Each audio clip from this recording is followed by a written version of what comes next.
Hello everyone. Now start the vocabulary of the editorial. The editorial is oil price pickle on fuel duty hike जो अभी अपनों ने किया था उसकी वोकेब है। तो फर्स्ट वोकेब को स्टार्ट करते हैं। फिलिप। फर्स्ट वोकेब जो आपकी है वो है फिलिप। फिलिप का मतलब होता है प्रोत्साहन, प्रेरणा, प्रोत्साहित करना या उकसाना। ये इसके मीनिंग होते हैं। मतलब हिंदी में अपने बात करें तो अगर इंग्लिश में अपने मीनिंग की बात करें तो anything that tends to arouse. Arouse का मतलब भड़काना, उकसाना, बढ़ना कोई चीज़।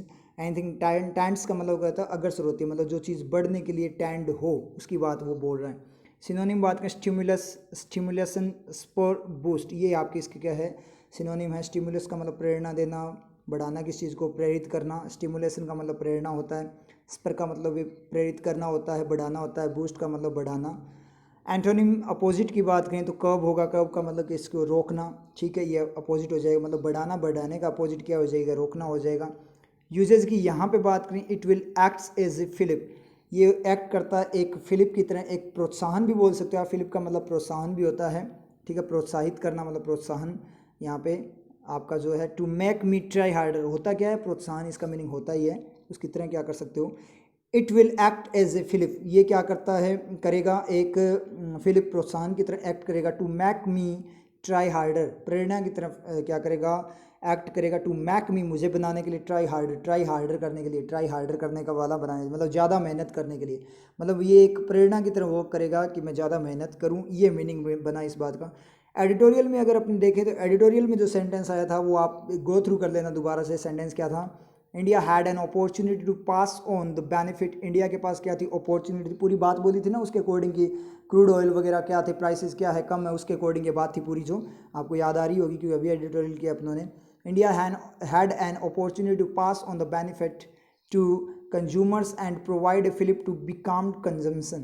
तो मतलब क्या था, इंडिया के पास क्या थी, अपॉर्चुनिटी थी क्या करने की, पास ऑन, बेनिफिट को पास करने की टू कंज्यूमर्स की तरफ। और जो प्रोवाइड का अपना रिफ्लेक्शन लिया था किसके बाद था, टू के बाद। कैसे आया था टू के बाद वो मैंने आपको एडिटोरियल में बताया। तो एडिटोरियल को दोबारा से गो थ्रू कर लेना क्योंकि यहाँ पे टाइम वेस्ट ज़्यादा अपने नहीं करें, वहाँ पे मैं करवा चुका हूँ आपको, ठीक है। तो उसके पास प्रोवाइड करने, प्रोत्साहन, प्रोवाइड करने, बिकाम का कंजप्शन का मतलब जो रुका हुआ खपत वगैरह जो है उसकी तरफ, ठीक है। अब यहाँ जो पिक्चर है उसमें क्या है, एक जो कबूतर है, कबूतर बोल रहा है what is the opposite of fillip. अब देखो कबूतर क्या है, एक कबूतर दूसरे कबूतर से पूछ रहा है कि अपोजिट क्या होता है फिलिप का। तो जो दूसरा कबूतर है ये नॉर्मल वाला है, ये ग्रेजुएट है। देखो इसके ऊपर ये देखो जो लगा हुआ है ना ग्रेजुएशन के लिए जो कैप वगैरह लगी हुई है वो ग्रेजुएशन टाइप के, मतलब ग्रेजुएट हो गया है। तो मतलब पढ़ा लिखा एजुकेटेड बंदा दिखा रहा है ये नॉर्मल सा ही है टोपी लगाकर, ठीक है। तो ये क्या कर रहा है, उसको बता रहा है एजुकेटेड पर्सन। कब, कब का मतलब क्या होता है, कब, कब हो गया, मतलब अपोजिट बता दिया इसका। डैम्प हो गया, डैम्प का मतलब बिकम करना होता है। डैम्पन का मतलब बिकम। डैडन का मतलब ख़राब करना। डल का मतलब अपने बात करें इनएक्टिव फॉर्म में होना। तो वो भी क्या फिलिप का अपोजिट हो गया, मतलब बढ़ाने की जगह कमज़ोर फॉर्म में बताया। किल, मारना, मतलब एक तो किसी को क्या करना, प्रेरित करना, एक को मार देना, मतलब बिल्कुल अपोजिट हो जाएगा ये भी उसका। नॉक का मतलब किसी को चोट मारना वगैरह, ठीक है, नॉक करना, गिराना। बर्नआउट, बर्नआउट का मतलब क्या होगा, किसी को क्या करना, डिमोटिवेट करना। डेबिलिटेट का मतलब भी डिमोटिवेट करना। डू इन वगैरह ये सारे के सारे क्या हो गए, इसके अपोजिट हो गए, जिसका मतलब होता है डीमोटिवेशन। और जो फिलिप होता है वो एक टाइप से मोटिवेशन होता है। तो इस कबूतर ने पूछा और इस कबूतर ने बताया। तो ये काम आप लोग भी करना है, आप लोगों को भी। देखो जब कबूतर ये काम कर सकते हैं तो आप क्यों नहीं कर सकते, क्या आप कबूतर से भी गए गुजरे हो। आप लोगों को एक दूसरे से पूछना चाहिए इस तरीके से। ये भी एक तरीका होता है वो केप तैयार करने का, कि आपस में पूछना कि भाई इसका अपोजिट एंटोनिम क्या होता है, फिलिप के सिनोनिम बता दे। तो वो आप दूसरा जिससे पूछा वो बता देगा। स्टिमुलस, स्टिमुलेशन, पर, बूस्ट, ये होते हैं किस तरीके से होते हैं कि फिलिप का मतलब प्रोत्साहन होता है, बढ़ाना होता है। स्टिमुलस का मतलब भी प्रोत्साहन देना होता है, एक टाइप से प्रेरणा देना होता है। स्टिमुलेशन प्रेरणा होती है। स्पर का मतलब किस चीज़ को बढ़ाना, प्रेरित करना। बूस्ट का मतलब बढ़ाना। इस तरीके से एक्सप्लेन भी कर दो साथ में। अपोजिट एंटोनिम पूछे तो एंटोनिम बता देना। इस तरीके से जैसे कबूतर पूछ रहे हैं ऐसे आप भी तो पूछ सकते हो। समझ में ये चीज़, जब कबूतर ऐसा काम कर सकते हैं आप क्यों नहीं कर सकते। वैसे रियल के अंदर कबूतर नहीं पूछते, किसी कबूतर से पूछने मत लग जाना कि भाई मैं तो इस कबूतर से पूछूंगा तू बता भाई, ठीक है। तो कबूतर नहीं बताएगा, ये एक टाइप से क्या है, ये तो समझाने के लिए बताया गया है। तो इस तरीके से आप एक दूसरे से पूछ कर भी कबूतर के अंदर आप खुद को देखो एक बार।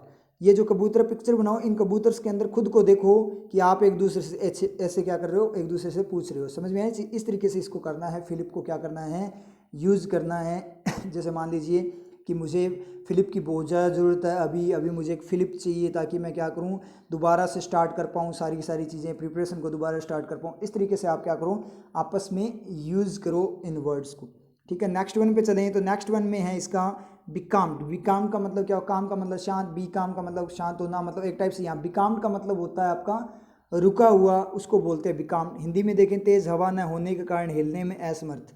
बिकाम्ड वैसे आपका यूज़ होता है मतलब जो शिप्स वगैरह होती है, जहाज़ वगैरह, उनके लिए यूज़ होता है, बोट्स वगैरह के लिए ज़्यादा यूज़ होता है बिकाम्ड। मतलब तेज़ हवा ना होने के कारण हिलने में असमर्थ, वो चल नहीं पाती। जैसे मान लीजिए वो पतवार वाली जो नाव होती है उसकी बात कर रहा है ये। मीनिंग अपने लें तो अनेबल टू मूव, मूव करने में अनेबल हो। सिनोनिम की बात करें स्ट्रैंडेड, जिसका मतलब होता है फंस जाना, कहीं पे फंसा हुआ होना। स्टक का मतलब भी फंसना। मरून का मतलब असहाय होना, कहीं पे फंस जाए कोई बंदा तो असहाय हो जाना, अकेला हो जाना। मरून का मतलब ये भी इसका क्या सिनोनिम है। एंटोनिम की बात करें तो एक्टिव, मतलब जो रुके ना, बिना रुके, एक्टिव। मोबाइल का मतलब मूवमेंट को बताता है, मूविंग तो मूवमेंट को बताता ही है, तो अपोजिट हो गया वहाँ जड़ हो गया। बिकाम का मतलब अपनी जड़ भी बोल सकते, बिकाम्ड का मतलब जड़ भी बोल सकते हैं, मतलब स्थिर फॉर्म में बोल सकते हैं, मतलब जो मूवमेंट ना कर पाए उसको भी बिकाम्ड बोल सकते हो आप। बिकाम्ड बोलोगे कोई दिक्कत नहीं है, ठीक है। और जो मोबाइल वगैरह एक्टिव वगैरह वो उसके अपोजिट हो जाएंगे। यूजेज यहाँ पे देखें तो सी हैड बिकम बिकाम्ड, वो क्या बन चुकी थी, बिकाम्ड बन चुकी थी। समवेयर अराउंड, बिकाम का मतलब फंस चुकी थी अपने बोले तो। Around the cap Verde island, मतलब उस आइलैंड के पास में वो क्या हो चुकी थी, समवेयर कहीं पे वो क्या हो चुकी थी, बिकाम्ड मतलब फंस चुकी थी। एंड रन लो, और लो रन हुआ मतलब लो हो गई किसमें, on stocks food and water, मतलब पानी, खाना और जो स्टॉक्स ज़रूरी चीज़ें थी वो सारी की सारी उसके पास क्या हो चुकी थी, कम हो चुकी थी। इसका मतलब ये वो हैड रन, अगर अपने बात करें तो समझ में आई चीज़। यहाँ रिफ्लेक्शन ले लेगा हेड के बाद में, तो ये यहाँ पे इसने बात बोली, यहाँ पे रिफ्लेक्शन नहीं देखेंगे, यहाँ अपने ओनली वोकेब तैयार कर रहे हैं। रिफ्लेक्शन वाला केस अपने एडिटोरियल में करते हैं, वर्किंग वगैरह को सारी देखनी है तो देख लेना आप। एडिटोरियल में जो यूज़ हुआ है वो है India had an opportunity, same वाला सेंटेंस है पहले जो यूज़ हुआ था। India had an opportunity, India के पास opportunity to pass on the benefit to consumers and provide fillip to बिकाम्ड कंजप्शन। बिकाम्ड का मतलब जो रुका हुआ कंजप्शन है, खपत वगैरह है, उसको एक बढ़ावा, बूस्ट दे प्रोवाइड करने की क्या थी, अपॉर्चुनिटी थी इंडिया के पास। यहाँ पे देखें तो आपको ये नाव वगैरह दिखाई और दे रही होगी, जहाज़ वगैरह यहाँ पे, और ये क्या फंसा हुआ है यहाँ चारों तरफ लहरें वगैरह, ये कोई आइलैंड दिखाया गया है जो इसने बात बोली थी ना यूजेज वाला, उसके जैसा ये क्या है यहाँ पे डायग्राम है। अब बिकाम्ड का अपने बात करें तो आप ऐसे बोल सकते हो, यूज़ कर सकते हो। जैसे मान लीजिए आप कोई क्वेश्चन अटेम्प्ट कर रहे हो, क्वेश्चन अटेम्प्ट करते हुए अगर बाई चांस आप पजल वगैरह कुछ ही बना रहे हो, आप वहाँ पे अटक जाओ कि मेरे समझ में नहीं आ रहा, तो आप अपने फ्रेंड को बोलो कि भाई मैं बिकाम्ड हो गया, मुझे हेल्प कर, मेरे समझ में नहीं आ रहा कि क्या करूँ मैं, यहाँ पे बिकाम्ड हो गया। समझ में आ रही है ना चीज़। ट्रैफिक वगैरह में जाम हो जाओ तो वहाँ पे भी आप बोल सकते हो, लेकिन ठीक है बिल्कुल सही है, ट्रैफिक के लिए बोल सकते हो आप, कोई दिक्कत नहीं है। ट्रैफिक में आप गए जैसे बोल दो, या फिर टीवी में आप देख रहे हो घर वालों के साथ टीवी देख रहे हो, वहाँ पे आपको ट्रैफिक दिखाई दे रहा है, लोग खड़े हुए मूवी वगैरह के अंदर, तो आप बोलो कि ये सारे बिकाम्ड हो गए, यहाँ पे ये सारे के सारे बिकाम्ड हो गए। तो इस तरीके से घर वालों को बताओगे तो उनके भी वो के भी याद होगी, आपके भी होगी, उनके भी तो काम आएगी ना, ठीक है। वैसे उनको एग्जाम तो नहीं देना कोई भी, तो उनको आप बोलो अपने कज़न वगैरह उनके साथ करो, उनके तो काम आएगी ये चीज़ें कि है ना ये क्या हो गया यहाँ पे बिकाम्ड हो गया। यहाँ पे टीवी वगैरह में आप बताओ कि ये सारे के सारे लोग क्या हो गए, बिकाम्ड हो गए। तो वो बोले बिकाम्ड क्या होता है, तो आप बोलो बिकाम्ड क्या होता है, स्टैंडर्ड हो गए, स्टैंडर्ड। तो फिर वो बोले स्टैंडर्ड कैसे, स्टक हो गए। ट्रैफिक के अंदर मरून यूज़ नहीं कर पाओगे आप, क्योंकि मरून जो होता है वो होता है असहाय हो जाना, किसी प्राकृतिक नेचुरल डिजास्टर या कोई भी आर्टिफिशियल डिजास्टर भी हो सकता है, मतलब कोई भी आपदा आने के कारण कोई बंदा असहाय हो जाना, कहीं पे फंस जाना, ठीक है, मजबूरी के अंदर, वो आपका होता है मरून। वो ट्रैफिक वगैरह के लिए यूज़ नहीं करोगे आप, ठीक है। तो स्टैंडर्ड स्टक वगैरह बोल दोगे साथ में, स्टैंडर्ड या स्टक वगैरह होता है। इस तरीके से घर वालों को आप बताओगे तो वहाँ पे आपके याद हो जाएगा। नेक्स्ट वन में अपनी बात करेंगे तो नेक्स्ट वन में लिखा हुआ है आपका टम्बल्ड। अब टम्बल का मतलब होता है टम्बल, टम्बल टम्मा नहीं है, टम्मा। आप बोल सकते हो आप धड़ाम से गिरना, हिंदी में देखें गिर पड़ना, डहना, धड़ाम से गिरना, गिरना, इसको ये आपका क्या है, टम्बल्ड बताता है। गिर पड़ना, डहना, धड़ाम से गिरना इसको बताता है। तो धड़ाम से गिरना होता है ना, उसको टम्बल्ड बोलते हैं। एक टाइप से बोल सकते हो टम्मा मारा और वो क्या हो गया, टम्मा अपनी लैंग्वेज में जिसको बोलते हैं, और वो क्या हो गया, धड़ाम से गिर गया। ये देखो ये आपको बंदा दिखाई दे रहा होगा, यहाँ पे पैंट वगैरह कर रहा था, कलर वगैरह जो आपका क्या है यहाँ पे गिर गया, और उसके ऊपर ये देखो धड़ाम से गिरा है। तो धड़ाम से गिरना आप किसी को बोल सकते हो कि टंबल करके दिखा सकता है कि तुम, मैं दिखा सकता हूँ टंबल करके, तो टंबल करके धड़ाम से गिर के दिखाना, उसको फर्श पे मत गिर के दिखाना, ठीक है, नहीं तो कुछ और हो जाएगा, धड़ाम हो जाएगा वहाँ पे। समझ में आई चीज़। उस तरीके से कि टंबल होता क्या है। या फिर मान लीजिए कहीं पे कोई एकदम से होता ही है, कई बार क्या होता है कोई एकदम से गिरता है मान लीजिए आप एकदम से भागते होते हो घर में, एकदम स्लिप होकर गिर जाते हो ना, तो बोले आज तो टम्बल्ड हो गया, समझ नहीं चाहिए। तो टम्बल को इस तरीके से यूज़ करो। या बाई चांस कई बार स्लिप हो जाते हो, बच जाते हो कि अभी टम्बल हो जाता मैं, चलो बाल बाल बच गया, इस तरीके से भी आप क्या कर सकते हो, बोल सकते हो ये इंसिडेंट होते रहते हैं, इस तरीके से आप इनको यूज़ करो। मीनिंग की अपनी बात करें, ए सडन ड्रॉप मतलब एकदम से गिरावट आना, उसको बोलते हैं सडन ड्रॉप होना। सिनोनिम प्लमेट, प्लमेट का मतलब गिरावट, गिरना, कम होना एकदम से। प्लंज का मतलब एकदम अचानक से गिरना, ठीक है। कोलाप्स का मतलब ढह जाना, ये सारे के सारे इसके सिनोनिम हैं। एंटोनिम की बात करें तो राइज का मतलब उठना, शोर का मतलब भी क्या होता है, उठना ही होता है, ऊपर बढ़ना, तेजी से बढ़ना शोर होता है, राइज भी बढ़ना होता है। यूजेस यहाँ पे देखें, he tumbled on a polished surface, वो टम्बल हो गया किस पे, ऑन ए पॉलिश्ड मतलब पॉलिश किया हुआ सरफेस था। अब पिक्चर बनाओ माइंड के अंदर, कोई बंदा है सरफेस पे क्या कर रखा था, पॉलिश की हुई थी, तो वहाँ से स्पीड में जा रहा था, एकदम से क्या हो गया, स्लिप हो गया। जैसे अपने गांव में पहले क्या करते थे, जैसे मान लीजिए बारिश वगैरह आती तब अपने भागते थे ना पानी के अंदर से, तो पानी के अंदर से स्पीड में भागते थे और एकदम से क्या होते, धड़ाम से गिरते थे, तो वो होता है आपका टम्बल। कि बचपन में हम बहुत टम्बल्ड हुए थे, इस तरीके से आप यूज़ कर सकते हो कि बचपन में बहुत बार अपने क्या हुए थे, टम्बल्ड हुए थे, बारिश के अंदर जब नहाते थे, स्पीड में भागते थे तब, ठीक है। वो वाला कैसा है, इन एडिटोरियल टम्बल्ड होना मत, ठीक है, नहीं तो इंजरी हो जाएगी, ऐसा काम करना नहीं है। एडिटोरियल में जो यूज़ हुआ, even when crude tumbled last month, ये यूज़ हुआ था आपका जब कि क्या हुआ था, लास्ट मंथ टम्बल्ड हो गया था आपका, मतलब अचानक से क्रूड ऑयल का जो क्रूड था, कच्चा जो तेल था, उसके अंदर क्या हो गया था, गिरावट आ गई थी। फिर भी कंपनीज ने क्या नहीं किया था, पंप प्राइस थे उनको क्या नहीं किया था, रिड्यूस करने से उन्होंने मना कर दिया, चूज़ किया था नोट टू रिड्यूस वाला सेंटेंस याद आ रहा होगा, वहाँ पे दोबारा से आप क्या करना, रीचेक कर लेना। ये इसका यहाँ पे क्या है, यूज़ था एडिटोरियल के अंदर। पूरा कंप्लीट सेंटेंस नहीं दिया मैंने, थोड़े थोड़े सेंटेंस मतलब यहाँ से हिंट दिया है ताकि आप एडिटोरियल में जाकर दोबारा से उसको पढ़ो, समझ में आई चीज़। और ये पिक्चर में आपको दिख ही रहा है, कोई बंदा है क्या कर रहा है, ये हाथ में बाल्टी है, बाल्टी में मान लीजिए कलर वगैरह, क्योंकि ब्रश है इसका मतलब कलर ही कर रहा होगा, ये कलर यहाँ पे बिखर गया था, तो उसके ऊपर से वो क्या हो गया था, धड़ाम से गिर गया। तो बता दिया मैंने किस तरह से यूज़ करना है। नेक्स्ट वन में चलें तो नेक्स्ट वन है आपका टिंकर। तो ये टिंकर है, टिंगर नहीं है, ठीक है। टिंकर हम अपनी लैंग्वेज में टिंगर बोलते हैं, टिंगर नहीं है, टिंकर है। ध्यान से प्रोनाउंसिएशन सही होना चाहिए, टिंगर मत बोल देना स्पीड में बोलो तो, टिंकर बोलना है। टिंकर का मतलब होता है जोड़ना, इधर उधर करना, मरम्मत करना, फिक्स वगैरह करना, इसका मीनिंग होता है। हिंदी में देखें तो मीनिंग है ट्राई टू फिक्स और मैंड, तैयार करना, मैंड का मतलब तैयार करना, ट्राई टू फिक्स सही वगैरह करने से रिलेटेड है। सिनोनिम्स की बात करें, इम्प्रूव करना, सुधार करना, सही करना, रिपेयर करना, मरम्मत करना। एंटोनिम ब्रेक, तोड़ना, अपोजिट, एक तो मरम्मत कर रहे हो, फिक्स कर रहे हो, एक आप उसको तोड़ रहे हो, अपोजिट हो जाएगा। यूजेज यहाँ पे देखें, ही स्पेंट आवर्स, उसने आवर्स स्पेंड किए मतलब घंटों उसने व्यतीत किए, स्पेंड किए, टिंकरिंग, क्या करते हुए, टिंकर कर, फिक्सिंग करते हुए, विद द कार, कार के साथ फिक्सिंग करते हुए। अब आप बोलोगे सर कार की फिक्सिंग करते हुए, ऐसे भी तो हो सकता था, कोई दिक्कत नहीं है, बिल्कुल सही है। स्पेंड आवर्स, डायरेक्ट टिंकरिंग को हटाना, spend hours with the car, उसने कार के साथ घंटों व्यतीत किए, टिंकरिंग क्या करते हुए, मरम्मत करते हुए, हो जाए कोई दिक्कत नहीं, गलत नहीं है कि विद क्यों आ गया यहाँ पे, विद भी बिल्कुल सही है, विद को हटाओ तो भी अपने टिंकरिंग द कार का मतलब कार की मरम्मत करना, फिक्सिंग द कार हो जाएगा, और फिक्सिंग विद द कार भी बिल्कुल सही है। कैसे, spend hours with the car, उसने कार के साथ क्या किए, आवर्स स्पेंड किए, क्या करते हुए, टिंकरिंग करते हुए, फिक्सिंग करते हुए।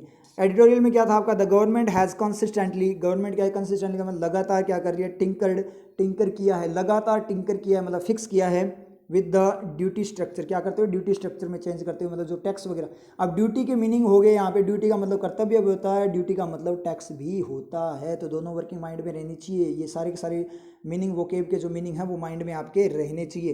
तो ड्यूटी स्ट्रक्चर, और पता कैसे लगेगा, जैसे जैसे आप पढ़ोगे, जैसे एडिटोरियल पढ़ा है, ड्यूटी, ड्यूटी वगैरह बहुत बार यूज़ करते हैं, ड्यूटी लगाइए उसके ऊपर, एक्साइज ड्यूटी वगैरह, वहाँ से आपको हिंट मिल जाएगा। तो अपने आप प्रैक्टिस करने से ये माइंड में सेट हो जाएगी ये वोकेब, डायरेक्ट देखने से नहीं होगी, यूज़ करने से ही सेट होगी, नहीं तो बहुत सारे मीनिंग होते हैं एक ही वोकेब के। समझ में आई। तो उसने क्या कि गवर्नमेंट हैज़ कंसिस्टेंटली टिंकर्ड, टिंकर क्या फिक्स किया है, किसके साथ, ड्यूटी स्ट्रक्चर के साथ फिक्सिंग उसने की है लगातार, ये बात इसने बोली, एडिटोरियल में है। पिक्चर में देखें तो क्या बोल रहा है यहाँ पे, देखो कोई पर्सन है, क्या कर रहा है यहाँ पे, जो आपका सर्किट वगैरह है उसको क्या कर रहा है यहाँ पे सेट कर रहा है, जो सर्किट वगैरह है उसको क्या कर रहा है, अटैच कर रहा है, मतलब उसकी फिक्सिंग कर रहा है। कहीं पे मान लीजिए वायरिंग वगैरह में गड़बड़ होगी तो उसको क्या कर रहा है, यहाँ पे फिक्स कर रहा है। यूज़ कैसे करना है, टिंकर, कि आज मैं टिंकर करूँगा, ठीक है। घर वालों को बोल दिया करो कि मैं आज टिंकर करूँगा, तो वो बोले टिंकर करो, तो उनको तो टिंगर ही सुनाई देगा, ठीक है। तो वो बोलेंगे अरे टिंगर कर क्या रहा है, तो आप बोलोगे कि टिंगर आपका टिंकर कर रहा है। समझ में आ रही है चीज़। कोई भी चीज़ आप मान लीजिए, कोई मरम्मत वगैरह कर रहे हो, किसी मान लीजिए कूलर वगैरह में लग गए, कूलर के अंदर घुस गए, आप वहाँ पे कुछ कर रहे हो, जानबूझ कर ही करने लग जाना, तो घर वाले बोलेंगे क्या कर रहा है। बाई चांस अपने मान लीजिए अपने विलेज की बात में, विलेज में बोले अरे टिंगर क्या कर रहा है, तो आप क्या बोलोगे कि टिंगर आपका टिंकर कर रहा है। अगर आपको वैसे ही बोले कि अरे भाई कर क्या रहा है तुम, तो बोल देना टिंगर आपका टिंकर कर रहा है, तो कोई दिक्कत नहीं, याद हो जाएगा। ठीक है, ये लोकल लैंग्वेज में क्या हो गया आपका, याद हो गया। टिंगर आपका क्या कर रहा है, टिंकर कर रहा है, मतलब फिक्स कर रहा है। तो यूज़ करोगे तो क्या हो जाएगा धीरे धीरे ये। आज चलो टिंकरिंग करते हैं, चलो आज टिंकरिंग करने चलते हैं, चलो कूलर की टिंकरिंग करते हैं, फ़ैन की टिंकरिंग करते हैं, कोई भी चीज़ है उसकी टिंकरिंग करते हैं, उसको फिक्स करते हैं, सही करते हैं वायर वगैरह को इस तरीके से। जैसे मान लीजिए कूलर वगैरह की सफाई वगैरह करते हैं, उस टाइम कूलर में थोड़ी गड़बड़ हो जाती है वायरिंग वगैरह में, तो क्या करते हैं आज टिंकरिंग करते हैं, इसकी टिंकरिंग करवानी है, तो इस तरीके से यूज़ करो आप, तो अपने आप क्या हो जाएगी, ये फिक्स हो जाएगा। उसके बाद नेक्स्ट वन को चलें। नेक्स्ट वन में क्या है, एक्यूर्ड। एक्यूर्ड का मतलब होता है आपका, एक्यूर्ड का मतलब होता है एक्यूमुलेट करना एक टाइप से, मतलब इकट्ठा जमा प्रोद्भूत, ये हिंदी में बोलते हैं, इकट्ठा करने को प्रोद्भूत बोलते हैं। आरआरबी के लिए इंपॉर्टेंट, उपार्जित, उप प्लस अर्जित, मतलब अर्जित करना, इकट्ठा करना, ये आरआरबी हिंदी के लिए इंपॉर्टेंट आपके। एक्रूड का मतलब इकट्ठा जमा प्रोद्भूत उपार्जित। मीनिंग की बात करें तो पीरियडिक वे में क्या करना, एक्यूमुलेटेड ओवर टाइम, एक्यूमुलेट करना, जमा करना, टाइम टू टाइम जमा करने को बताता है। सिनोनिम की बात करें तो रिजल्ट, मतलब किस चीज़ का रिजल्ट होना, मतलब जो कंक्लूजन आना, मतलब इकट्ठी फॉर्म में पूरा रिजल्ट आना, उसको बताता है। अराइज का मतलब क्या होता है, बढ़ना एक टाइप से, इकट्ठा करना, अराइज। ठीक है, एंटोनिम की बात करें डिक्लाइन हो जाएगा। डिक्लाइन का मतलब क्या होता है, कम करना। ड्रॉप का मतलब भी कम करना, ड्रॉप गिर जाना, तो ये भी एक तो एक्यूमुलेट इकट्ठा हो रहा है कोई चीज़, और एक क्या हो रही है, गिर रही है, तो क्या हो गया, अपोजिट हो गया। डिक्लाइन का मतलब कम करना, तो इकट्ठा करने से कम करना, तो आपका डिक्लाइन अपोजिट होगा ही होगा। यूजेस यहाँ पे the interest accrued over the months मतलब मंथ्स को कवर करते हुए इंटरेस्ट क्या हुआ आपका, एक्रूड हुआ। एक्रूड का मतलब बढ़ा, कि कोई आपने लोन वगैरह लिया है तो उसका इंटरेस्ट क्या हुआ, टाइम टू टाइम मंथ्स को कवर करते हुए क्या हुआ, बढ़ता गया बढ़ता गया बढ़ता गया, जमा होता गया, इंटरेस्ट बढ़ता गया, तो एक्रूड यूज़ हो गया वहाँ पे। एडिटोरियल में जो था, pricing deregulation that ought to have accrued to oil companies and consumers. अब ऑट टू हैव कैसे यूज़ हुआ है, मतलब करना चाहिए था, जिसे क्या करना, कंपनीज वगैरह की तरफ जमा करना चाहिए था। ये मैंने आपको एडिटोरियल में डिटेल्स एक्सप्लेन किया, ये कैसे शुड हैव, मस्ट हैव कैसे वर्क करते हैं, मे हैव कैसे वर्क करते हैं, कि सर शुड भी तो चाहिए होता है, शुड हैव की फिर क्या जरूरत है, उसका क्या मीनिंग होगा, उसका मतलब होता है चाहिए था। ये मैंने आपको एडिटोरियल में क्या किया है, इसी जो ये सेंटेंस है, ये सेंटेंस ढूंढ लेना, उसी पॉइंट पे मैंने इसको क्या किया, एक्सप्लेन किया, दोबारा से एक्सप्लेन नहीं करूँगा। और रियल में जो दैट यूज़ हुआ था वो किसके लिए यूज़ हुआ था, बेनिफिट्स के लिए यूज़ हुआ था। तो आप उस सेंटेंस में चले जाना, कंप्लीट सेंटेंस नहीं दिया मैंने यहाँ पे, एडिटोरियल में जाकर देखना, वहाँ जो कंप्लीट सेंटेंस है उसमें जो बेनिफिट्स जो थे फ्रॉम प्राइसिंग डीरेगुलेशन, ऐसे था, benefits from pricing deregulation that ought to have accrued, जिनको क्या करना था, जमा करना था, बांटना था, देना था, ये बात बोली। अब यहाँ पे देखो आप मनी की बात करें, पहले अपने पास कम था, फिर इतना हो गया, फिर ये हो गया, धीरे धीरे अपने क्या करें, सेव करते गए, सेविंग अपनी बढ़ाते गए, तो धीरे धीरे सेविंग बढ़ाते गए, तो क्या होता गया, एक्रूड होता गया, अपने पास पैसा क्या होता गया, एक्रूड जमा होता गया, इकट्ठा होता गया, ये बात बोली है। अब एक्रूड में अपने बात करें तो अपने कोई भी चीज़ कलेक्शन को अपने ले सकते हैं घर पे। मान लीजिए आप कलेक्शन करते हो कॉइन्स वगैरह, कि मैं कॉइन्स का क्या करूँगा, एक्रूड करूँगा। उस बंदे को कॉइन्स के एक्रू का क्या है, बहुत बड़ा शौक है, वो एक्रू करता ही रहता है कॉइन्स को। ठीक है, कोई भी चीज़ है जमा करना, मान लीजिए आप कार्ड्स वगैरह को क्या करते हो, कहीं जमा करते हैं, कोई किसी चीज़ को जमा करते हैं, समझ में आई चीज़ें, तो इनको क्या कर रहा हूँ मैं, एक्रू कर रहा हूँ। जैसे मान लीजिए अपने पास बहुत सारी चीज़ें, टॉयज़ वगैरह हो गए, मान लीजिए टॉयज़, तो अभी बच्चे हो गया आप, टॉयज़ क्यों खेलोगे टॉयज़ से, फिर भी मान लो चलो कि बचपन में हमारे पास कलेक्शन था, एक्रू किया हुआ था हम लोगों ने, क्या टॉयज़ वगैरह को क्या किया हुआ था, एक्रू किया हुआ था। बहुत सारी चीज़ें हैं, मान लीजिए आप लोगों के पास क्या है, कौन से टॉयज़ है, पेन वगैरह बहुत है आपके पास, खाली पड़े होंगे डिब्बी की, मतलब पूरा पूरा पैकेट लेकर आते हो आप पेन्स का। तो अब मैंने पेन्स को क्या कर रखा है, एक्रू कर रखा है। नोट्स वगैरह को एक्रू कर रखा है, मतलब नोटबुक वगैरह बहुत सारी एक्रू कर रखी है, जमा कर रखी है पढ़ने के लिए। तो इस तरीके से आप इसको यूज़ कर सकते हो। नेक्स्ट वन में अपने चले, तो नेक्स्ट वन में आपका असेंट का मतलब आरोहण, चढ़ाई, चढ़ाव। आरोहण बढ़ने को बढ़ाता है, चढ़ाई मतलब किसी चीज़ पर चढ़ना, चढ़ाव मतलब चढ़ाव, वो चढ़ाव नहीं है कौन सा जो मंदिर में अपने चढ़ाव चढ़ाते हैं ना, वो वाला चढ़ाव नहीं है। ये चढ़ाव का मतलब ऊपर चढ़ना होता है, वो चढ़ाव तो वैसे चढ़ाया जाता है, उस तरीके से अपने बोले वो चढ़ाव बोलते हैं उसको, समझ आए चीज़। वो तो अर्पण, वो चढ़ाव जो होता है वो अर्पण होता है, और ये आरोहण होता है। जो देखो, अब देखो हिंदी में है ना, हिंदी में वो क्या बोलती है, उसके बहुत सारे मीनिंग आते हैं हिंदी में भी। चढ़ाव का मतलब, एक तो चढ़ाव का मतलब कहीं चढ़ाई करना, और एक चढ़ाव हो गया जो मंदिर वगैरह में आप चढ़ाव चढ़ाते हो, ठीक है, वो हो गया। तो वो जो चढ़ाव होता है वो अर्पण होता है, और ये जो चढ़ाव है वो आरोहण होता है। तो कौन सा चढ़ाव, क्या चढ़ाव, समझ में आया ना, दोनों चढ़ाव अलग अलग चढ़ाव होते हैं, समझ में आ रही है चीज़। मीनिंग अगर इंग्लिश में देखें, ए मूवमेंट अपवर्ड डायरेक्शन में मूवमेंट को बताता है। सिनोनिम है क्लाइंब, चढ़ना, स्केलिंग, स्केल करना, स्केलिंग का मतलब स्केलिंग होती है ना, इंक्रीज डिक्रीज वगैरह बोलते हैं, तो इंक्रीज की फॉर्म में स्केलिंग है, मतलब बढ़ाना किसी चीज़ को। कॉन्क्वेस्ट का मतलब जीतना, विजय प्राप्त करना, किसी के ऊपर आपने चढ़ाई कर दी। पहले बोलते थे ना कि उस राज्य ने, जैसे मान ली उस राजा ने उस दूसरे राजा के राज्य पे चढ़ाई कर दी, चढ़ाई कर दी मतलब विजय के लिए करना, ठीक है, आरोहण करना, चढ़ाई करना मतलब विजय, विजय प्राप्त कोई, कि आप क्या कर चढ़ाई कर चुके, मतलब जो आपका टारगेट था उसके ऊपर आपने चढ़ाई कर दी, तो मतलब उसको ऊपर चढ़ गए ना, उसके टारगेट के ऊपर चले गए आप, इसका मतलब टारगेट आपके नीचे रह गया, इसका मतलब आपको सक्सेस मिल गई और आपकी चढ़ाई होगी, कॉन्क्वेस्ट जीत हो गई, विजय। एंटोनिम अपोजिट की बात करें, डिसेंट का मतलब क्या होता है, गिरावट, पतन को बताता है। अब एसेंट का मतलब तो चढ़ना, कि मैं चढ़ाई कर रहा हूँ, मतलब चढ़ता जाता है कोई पर्सन, मान लीजिए हाई लेवल पे अपनी बात करें, सक्सेस प्राप्त करता ही जाता है, इंप्रूवमेंट होता ही जाता है, उसके अंदर ग्रोथ करता है, उसको चढ़ाई बोलते हैं। और पतन जो होता है, मान लीजिए कि ग्रोथ वगैरह नहीं हो, एकदम से गिर जाए तो उसको बोलते हैं पतन, लॉस वगैरह हो जाए, उसकी बात कर रहे हैं। हिज रैपिड एसेंट, रैपिड का मतलब बहुत स्पीड में जो एसेंट है, चढ़ाई है, in the social scale, social scale मतलब सोसाइटी की फॉर्म में, वो सरप्राइजिंग, वो कैसी थी, सरप्राइजिंग थी, मतलब पहले उसको कोई नहीं जानता था, एकदम से सारे ही उसको जानने लगे, मतलब सोशल वे में उसका नाम चलने लग गया, तो उसकी जो रैपिड एसेंट है वो सरप्राइजिंग, आश्चर्यजनक थी कि कितनी स्पीड में उसने अपना नाम कमाया।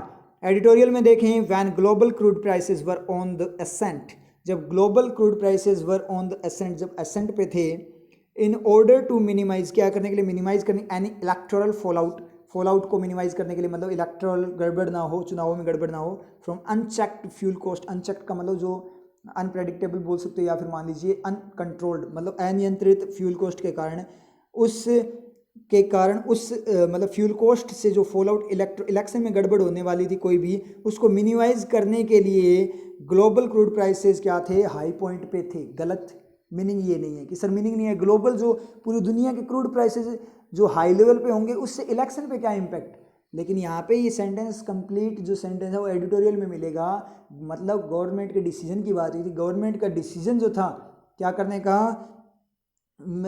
का, रिड्यूस करने का, वहाँ पे कॉस्ट वगैरह को उसने क्या किया था, रिड्यूस किया था, ठीक है।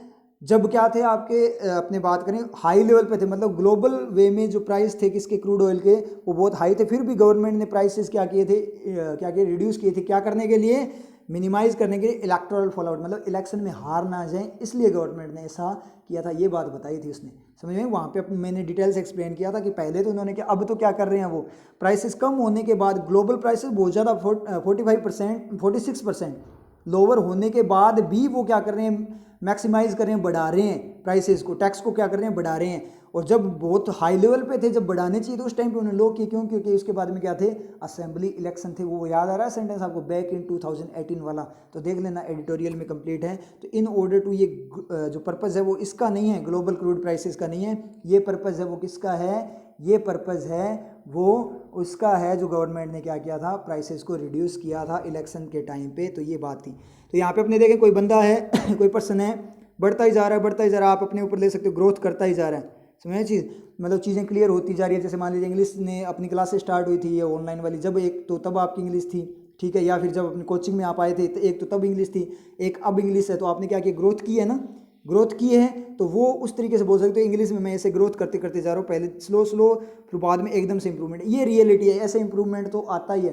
देखो क्या होता है कि स्टार्ट में बेसिक क्लियर नहीं होते, तो पहले क्या होते हैं, अपने जो खोखलापन होता है, पहले अपने खोखले होते हैं, अपने कॉन्सेप्ट क्या है, खोखले हैं, तो पहले वो खोखलापन है, जो बेस है वो भरा जाएगा, तो खोखली नींव भरी जाती है, तो नींव भरने में टाइम लगता है, समझ में आया चीज़, नींव भरी जाएगी तो टाइम लगेगा, मतलब पहले तो खोखला जो बना हुआ है, अपने गड्ढे बने हुए हैं कॉन्सेप्ट के, मतलब जहाँ पे कॉन्सेप्ट नहीं है अपने, तो गड्ढे बने हुए अपने माइंड के अंदर, पहले वो भरे जाएंगे तो लेवल बराबर होगा, और जैसे ही सारे के सारे गड्ढे भर जाएंगे, सारे कॉन्सेप्ट क्लियर, फिर एकदम से बूस्ट करोगे आप बहुत ज़्यादा हाई लेवल में, स्पीड में क्या करोगे, बूस्ट करोगे। इस डायग्राम के अकॉर्डिंग अपने देखें तो ये रियलिटी होती है, कॉन्सेप्ट बेसिक से क्लियर करोगे तो धीरे धीरे स्टार्टिंग में, क्योंकि अपने आता नहीं है इतना, धीरे धीरे इंप्रूवमेंट आएगा, और जैसे आप में इंप्रूवमेंट आ गया तो एकदम से स्पीड में आप क्या करोगे, बूस्ट करोगे, एकदम से ग्रोथ आएगी और सक्सेस मिलेगी, ये बात इसने बोली है। तो असेंट का मतलब क्या है, आप बोलना कि इस बार जो एग्ज़ाम होंगे उस एग्ज़ाम में मैं असेंट करूँगा, ठीक है, अब की बार मैं डिसेंट नहीं हुआ, प्रीवियस जैसे मान लीजिए इनका सिलेक्शन नहीं हुआ, तो कि प्रीवियस एग्जाम्स में क्या हुआ, मैं डिसेंट हो गया, मेरा मतलब पतन हो गया, लेकिन इन आगे वाले एग्जाम में मैं यहाँ से कुछ सीखूंगा, जो अपनी गलतियाँ की है उन गलतियों से कुछ सीखूंगा,